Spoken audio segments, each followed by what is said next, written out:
Mildred's back hit the wood with a force that should have hurt, but all she felt was heat. His heat. Jeha's body pressed against hers, trapping her, claiming the space around her until there was nothing left but him. Say it, he murmured, his voice low and dangerous in the darkness. Tell me you want this. Mildred's breath came in shallow, desperate pulls. Her hands were pressed flat against his chest. Whether to push him away or pull him closer, she couldn't tell anymore. I can't, she whispered, but her body betrayed her. She was trembling, yes, but not from fear. From what? From the terrible, consuming need that had been building inside her for 3 weeks. Jeha leaned in, his lips a breath away from hers. You will. Before the night is over, you'll beg me. And when you do, his thumb brushed her bottom lip, possessive and sure. I'll give you everything you've been too afraid to ask for. Her eyes fluttered closed. His scent surrounded her, expensive cologne and something darker, more primal. But not yet, he said, pulling back slightly. I won't take your innocence until you beg me for it. Until you admit what you really are. Mildred's eyes snapped open, meeting his. Dark, intense, unyielding. What I am, she breathed. He smiled, slow and predatory. Mine. Mildred Okafor was supposed to be holy, raised by her dying uncle, a former pastor. She'd never been touched by a man. Never wanted to be. She worked at Club Deluxe in secret, lying that it was hospital work, desperate to save the only family she had left. Then Jeha noticed her. A Korean mafia heir. Dangerous, untouchable, bored with women who came too easily. He wanted her innocence. But more than that, he wanted to corrupt it. 3 weeks. That's all it took for him to awaken something dark inside her. Something she never knew she had. A hunger she couldn't pray away. Now she has to choose. Stay the good girl she believes she is, or surrender to the devil who promises to show her who she really is. Mildred adjusted her cocktail tray and forced a smile as she navigated through Club Deluxe's crowded floor. She'd been working here for 8 months, and still, the atmosphere made her skin crawl. But Uncle Desmond's medication cost $3,000 a month, and this job paid more than anything else she was qualified for. She told herself it was temporary, just until Uncle Desmond recovered, though they both knew recovery wasn't coming. That morning, before her shift, she'd helped him take his pills. His hands shook so badly she had to hold the glass of water to his lips. He'd looked at her with those watery, grateful eyes and said, "You're my only blessing from God, Mildred. So pure. So good. I'm proud of you. Working at that hospital, helping people." The lie had slipped from her tongue easily. "Just doing my part, Uncle. That's what you taught me." Guilt had flashed across her face, but she turned away quickly to hide it. He couldn't know the truth. It would kill him faster than the cancer. Across the club, in the VIP section cordoned off by velvet ropes and dangerous men, Jeha Kim swirled whiskey in his glass and tried to remember the name of the woman currently draped across his lap. He couldn't. Didn't matter. She'd be gone by morning, replaced by someone identical, beautiful, willing, forgettable. "Hyung, you look bored," his second-in-command, Taeyong, said with a knowing smirk.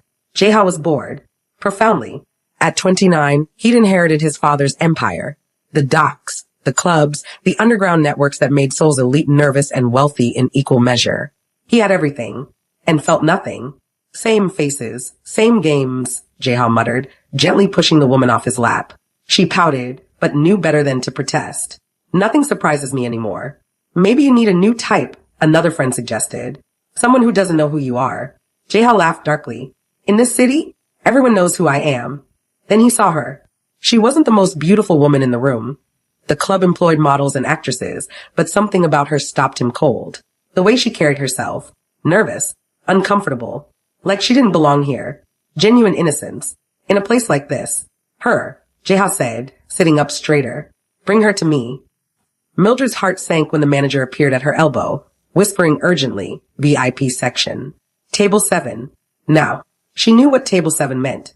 Everyone did. Kong Jeha, the man who owned half the city and all of its shadows. "Can someone else?" "He asked for you specifically. Go." Her legs felt like lead as she approached the VIP section. The men surrounding the table radiated danger. And in the center, watching her with unsettling focus, sat Jeha. "Sit," he said simply. "Sir, I'm working." "I'm not asking." His voice was calm, but there was steel beneath it. She perched on the edge of the booth, as far from him as possible. His crew excused themselves without being told, leaving them in a bubble of privacy amid the chaos. "What's your name?" "Mildred." "How long have you worked here, Mildred?" 8 months. "Why?" He leaned forward, studying her face like she was a puzzle. You don't belong here. I can tell. I need the money, she said carefully. My uncle is sick. Terminal lung cancer. The treatments. Noble. He reached across the table, fingers brushing her wrist. But that's not what interests me. The touch sent electricity through her.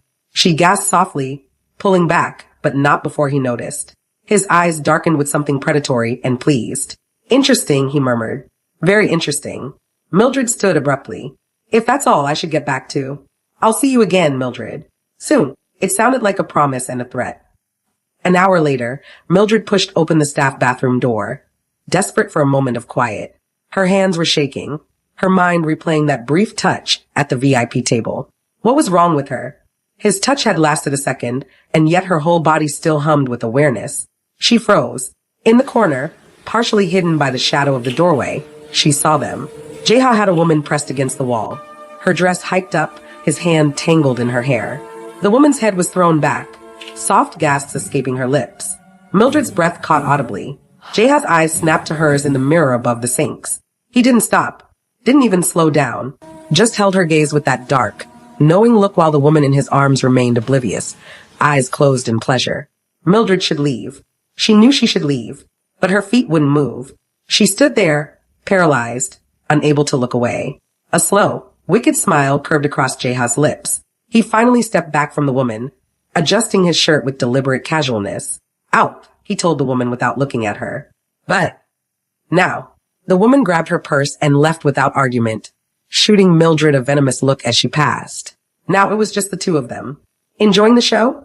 Jeha asked, walking toward her slowly, predatory. I didn't mean to, I just needed.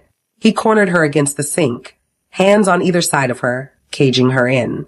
You stood there, watched, didn't run away. I was leaving. Liar. He leaned closer, voice dropping to a whisper. Your pupils are dilated. Your breathing is shallow. You're curious. No. I saw it in your eyes. Not disgust. Interest. His thumb brushed her jaw.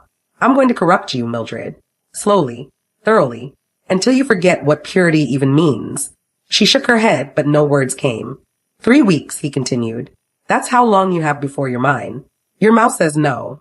His eyes dropped to her parted lips, her heaving chest. But your body is already saying yes. Please. I'll wait. But not long. He left her trembling against the sink, his cologne lingering in the air like a promise she was terrified she wanted him to keep. Mildred returned home at 3 a.m., her hands still shaking. Uncle Desmond was asleep in his room, his labored coughing echoing through the thin walls. She changed out of her uniform mechanically, climbed into bed, and closed her eyes. Sleep came quickly, too quickly. In the dream, she was back in that bathroom. But this time, she wasn't watching. This time, it was her against the wall, Jeha's hands on her body, his mouth on her neck. She arched into him, shameless, desperate. He whispered against her skin, say you want this. Say you want me to ruin you. And in the dream, she did. Yes. Please. Yes. She woke with a gasp, her body hot and aching, her heart racing. Shame crashed over her immediately. She pressed her hands to her face, mortified by the wetness on her cheeks. Tears, yes, but also something else. Something she couldn't name but felt everywhere. Mildred slipped out of bed and knelt on the cold floor, hands clasped, head bowed. Dear Lord, she whispered, deliver me from temptation. Cleanse my mind of these impure thoughts. I rebuke. The words died in her throat, because she was lying. To God. To herself. She didn't want deliverance. She wanted Jeha to do exactly what he'd promised. She wanted him to corrupt her. Slowly, thoroughly, until she forgot what purity even meant. The desire wasn't new. It had always been there, buried deep, smothered under layers of propriety and fear. He'd just given it permission to surface. The tears came harder now, but they weren't tears of shame. They were relief. The relief of finally admitting the truth, even if only to herself. She stayed on her knees until dawn, not praying, just accepting. The next morning, her phone buzzed while she was helping Uncle Desmond with his medication. 3 weeks. I'm counting down. Are you? Her breath caught. Another message followed immediately. A photo of her apartment building taken from across the street. This morning. Minutes ago. I know where you live. What time you leave. Where you go. You can't hide from me, Mildred. But you already know that, don't you? She should block the number. Report him. Run. Instead, she deleted the messages but left the number unblocked. Everything all right, dear? Uncle Desmond asked weakly, noticing her distraction. Yes, uncle. Just work stress. He patted her hand. You work too hard for me. I don't deserve you. Guilt twisted in her stomach, but she forced a smile. You're worth it. A week later, everything changed. The hospital called while Mildred was folding laundry. Uncle Desmond's condition had deteriorated. He needed surgery immediately. Without it, he had 6 months. Maybe less. How much, she asked, voice hollow. $50,000. It's experimental, so insurance won't cover. I understand. Thank you. She hung up and stared at the wall. Even with her club salary, even working every shift available, she'd never raised that much in time. The surgery had to happen within 2 weeks, or the window would close. That evening, Uncle Desmond held her hand and smiled peacefully. God will provide, Mildred. He always does. We just have to have faith. She nodded, squeezing his hand, saying nothing. Faith wouldn't pay for surgery. Miracles didn't come with price tags, but deals with devils did. The next night at Club Deluxe, a delivery arrived during her shift. A large black box with her name on it. Her manager appeared at her elbow, practically vibrating with anxiety. Open it. Now. Inside was a dress, emerald green silk, elegant but daring, with a neckline that would make her uncle weep. A card lay on top. Asterisk, wear this tonight. The uniform doesn't do you justice. J asterisk. Mr. Kim owns 40% of this club, the manager hissed. You wear the dress. You smile. You do whatever he asks. Understood? Mildred looked at the dress, then at her reflection in the locker room mirror. She thought about the surgery, the deadline, Uncle Desmond's peaceful faith in a God who wasn't answering.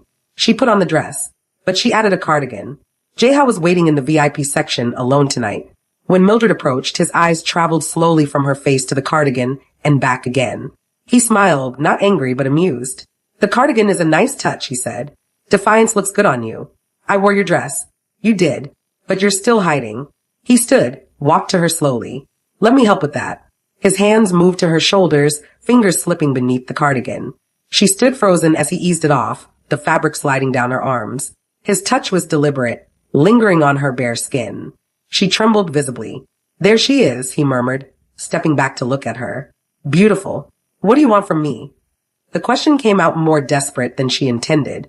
I thought I made that clear. He returned to his seat, gestured for her to sit across from him. But first, I have a gift for you. He slid an envelope across the table.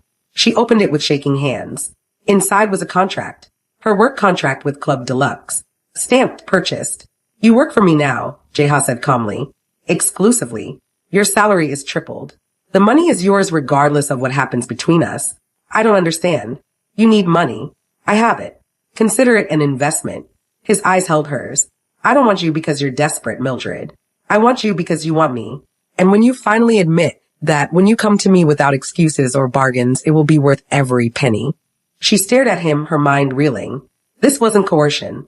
This was something stranger. More dangerous. Why? She whispered. Because corruption doesn't mean anything if it's forced. True surrender only matters when you choose it. He leaned forward. And you will choose it, Mildred. Soon. She left the VIP section with the contract clutched in her hands, her heart pounding, unsure if she'd just been saved or damned. Over the next 3 days, Jeha tightened his grip on Mildred's world in ways both subtle and undeniable. On the 9th day, he ordered chocolate cake and refused to eat it himself. Instead, he handed her the fork and leaned back, eyes fixed on hers with predatory focus. She hesitated, then brought the fork to his mouth. He took the bite slowly, never breaking eye contact. When she tried to pull her hand away, he caught her wrist and brought her fingers to his lips, licking away a trace of chocolate. Her breath hitched audibly. Everything you touch becomes mine, he whispered. The 10th day brought violence. A drunk patron stumbled into Mildred, spilling his drink down the front of her dress. Before she could react, Jeha was there. The sound of breaking bone echoed through the club as he twisted the man's hand at an unnatural angle. Security dragged the screaming patron away while Jeha took Mildred's elbow, guiding her to his private office. I'm fine, she managed, though her dress was soaked and her hands were shaking. He didn't respond.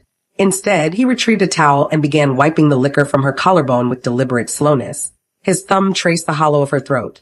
Then he brought it to his mouth, tasting the alcohol mixed with her skin. Even your skin tastes innocent, he said softly. I'm going to ruin that. Later that same evening, he noticed her earring, cheap costume jewelry, one side broken and hanging awkwardly. Without asking permission, he reached up and removed it from her ear. She froze as he pulled a small velvet box from his pocket, revealing diamond studs that probably cost more than her entire year's salary. "Hold still," he commanded. Before she could protest, he pierced her ear with the new earring, his fingers steady and sure. She gasped at the sharp pain and the overwhelming intimacy of the act. He fastened the backing, then touched her earlobe possessively, his thumb lingering. "Everything I give you, you keep," he said. "Everything I touch belongs to me now." On the 11th day, another gift arrived, a delicate chain with a fallen angel pendant. The note was brief, "For when you fall, and you will." She should have thrown it away. Instead, she hid it in her nightstand drawer. That night, after helping Uncle Desmond to bed, she took it out and held it up to the lamplight, watching it catch and scatter the glow. Eventually, she fastened it around her neck, tucking it beneath her nightgown where no one could see. The next evening at the club, Jahan noticed immediately. His eyes went to her collar, where the chain was barely visible. He crossed the floor in 3 strides and caught her wrist. "You're wearing it." Heat flooded her face. "It was just." "Show me." She hesitated, acutely aware of the other patrons, the staff, the eyes on them. But his expression left no room for refusal. Slowly, she reached up and pulled the pendant out from beneath her collar. He didn't touch it. Instead, he leaned in close, his breath warm against her neck as he examined the fallen angel resting against her skin. She could feel the heat radiating from him, smell his cologne, feel the weight of his presence. Her body shuddered involuntarily. "Good girl," he whispered against her ear, then walked away, leaving her trembling and aching in ways she didn't want to examine. Sunday arrived with the weight of obligation. Mildred pushed Uncle Desmond's wheelchair through the doors of their small Korean church, the familiar hymns already echoing from inside. The pastor preached about resisting temptation, about the devil appearing as an angel of light. Mildred sat through it with her hands clenched in her lap, the fallen angel pendant burning against her skin beneath her modest dress. After the service, as Uncle Desmond was wheeled to the fellowship hall by a church friend, she saw him. Jaha stood at the back of the church, hands in his pockets, watching her. Fury and panic warred in her chest. She waited until Uncle was safely inside the hall, then marched outside where Jaha was leaning against his car. "What are you doing here?" she hissed. "This is my church. You can't." "I used to come here," he said quietly, and something in his tone stopped her cold. "With my mother. Before she died." Mildred faltered. "What?" "She brought me every Sunday. Prayed for me. Believed I could be good." His expression was unreadable. "My father died despite her prayers. Then she died too. Faith died with them." Before Mildred could respond, Uncle Desmond was wheeled over by a smiling church volunteer. "Mildred, aren't you going to introduce us to your friend?" Jaha transformed instantly, warm, respectful, charming. He shook Uncle Desmond's frail hand gently, introduced himself as a friend from the hospital. Uncle Desmond beamed, delighted, and invited him to visit their home sometime. After Uncle was wheeled back inside, Mildred turned on Jaha desperately. "Please, stay away from him. Don't ruin this. Don't tell him about—" "I won't tell him about the club," Jaha interrupted. "Not because you asked, but because I don't need to threaten you." He stepped closer, his hand coming up to touch her cheek. "You're already mine. You've been mine since you didn't run when you should have." "I'm not." "Then why are you wearing my necklace under that modest dress?" His thumb traced her jaw. "Why did you look disappointed when I didn't come to the club yesterday?" She couldn't answer. The truth was lodged in her throat, too terrifying to release. "I don't need to threaten you," he said softly. "Your body's already betrayed you. I'm just waiting for your mind to catch up." He left her standing in the church parking lot, the Sunday sun beating down, the hymn still echoing faintly from inside. That night, before she left for her shift, Uncle Desmond held her hands and prayed over her. "Lord, keep my niece pure. Protect her from evil. Let her walk in righteousness. Bless her with a godly husband someday." Every word felt like a blade.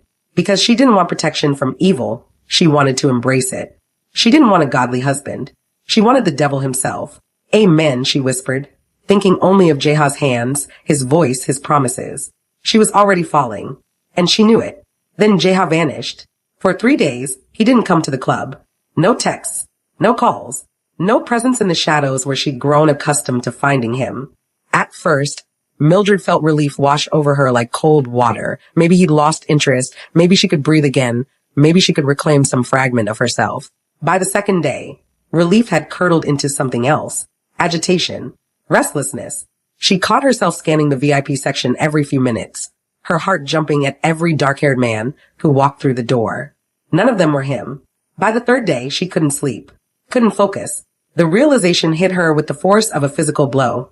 She was addicted to his presence, his attention, the gravitational pull of him.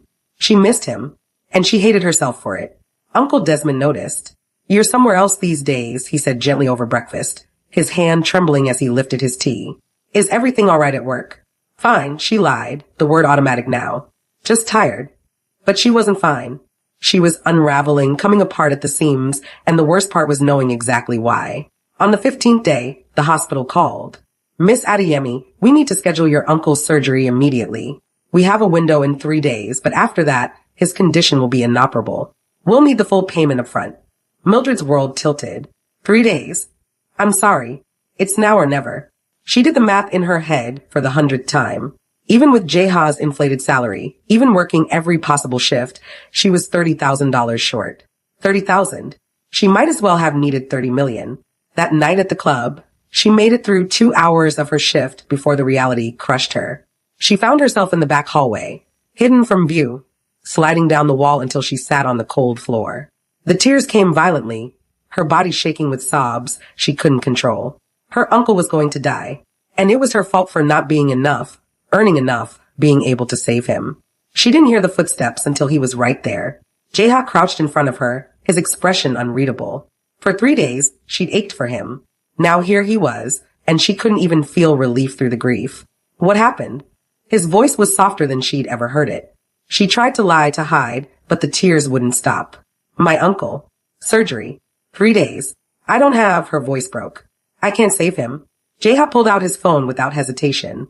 His fingers moved across the screen with practiced efficiency. 30 seconds later, he showed her the confirmation.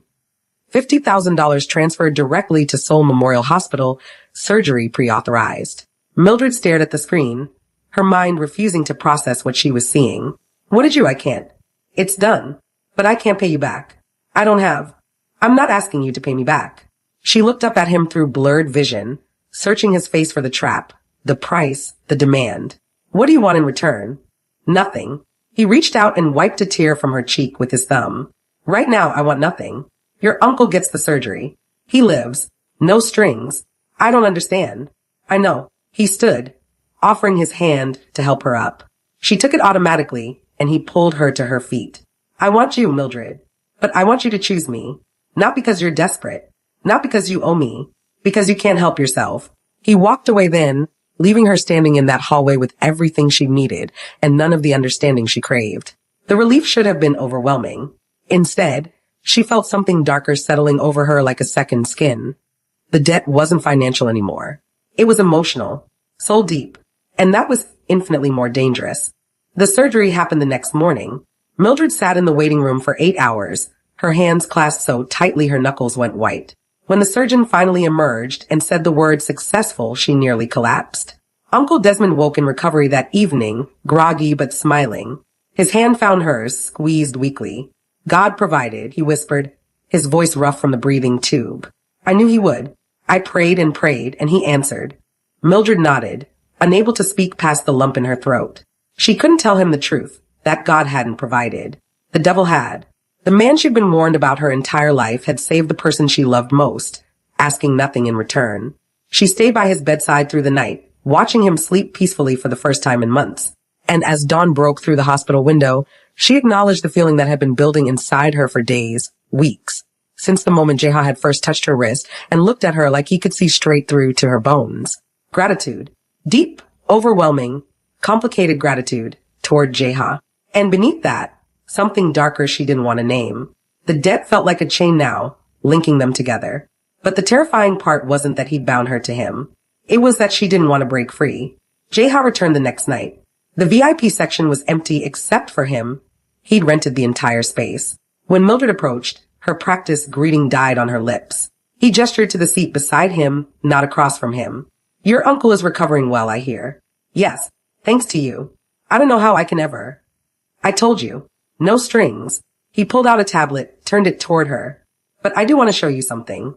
Security footage played on the screen. Her, over the past 3 weeks.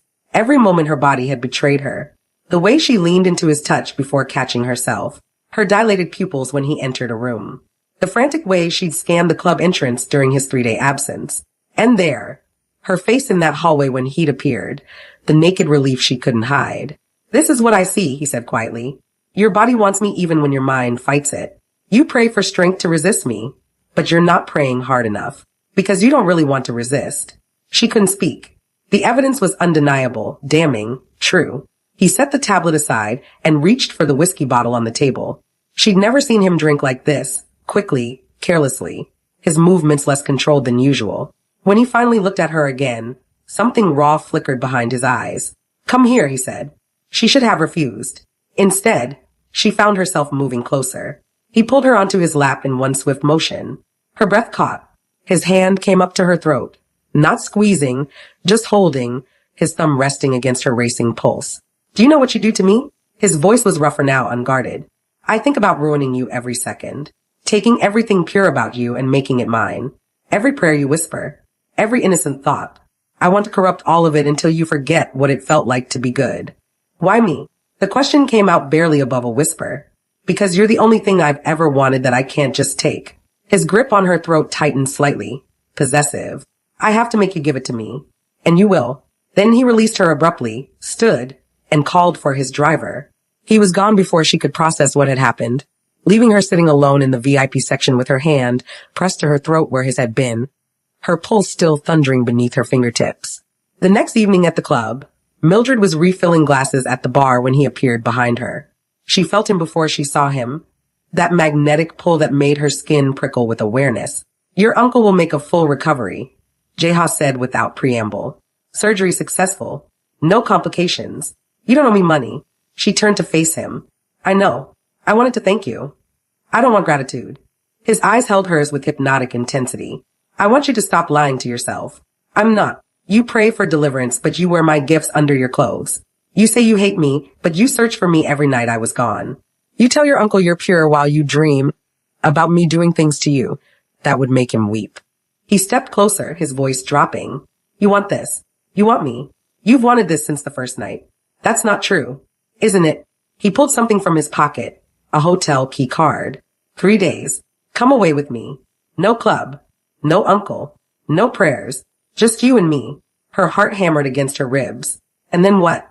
If after 3 days you can look me in the eye and tell me you feel nothing, I walk away. Forever. The debt is forgiven. You never see me again." His eyes darkened. "But if you can't, if I can't, then you admit what you are. What you've always been." He pressed the key card into her palm, his fingers closing over hers. "Mud." She looked down at the card. "The Shilla Hotel. Penthouse suite. Tonight. Midnight. Come or don't." He leaned in close, his lips nearly brushing her ear. "But if you don't, you'll spend the rest of your life wondering what you were too afraid to become." Then he was gone, leaving her standing at the bar with the key card burning in her hand. The rest of her shift passed in a blur. Mildred moved through her duties mechanically, serving drinks, clearing tables, smiling at customers, while her mind spun in endless circles. The key card sat in her apron pocket, a small rectangle of plastic that felt heavier than lead. At 11:30, she found herself sitting in the empty staff room during her break. The club pulsed with music beyond the door, but in here, it was almost quiet. She pulled out the key card and stared at it. The Shilla Hotel. Penthouse suite. Midnight. 1 hour. She had 1 hour to decide. "So tell us, what do you think Mildred did? Did she walk out of that club and get in a taxi to the Shilla Hotel? Did she choose Jeha? Choosing desire over duty, honesty over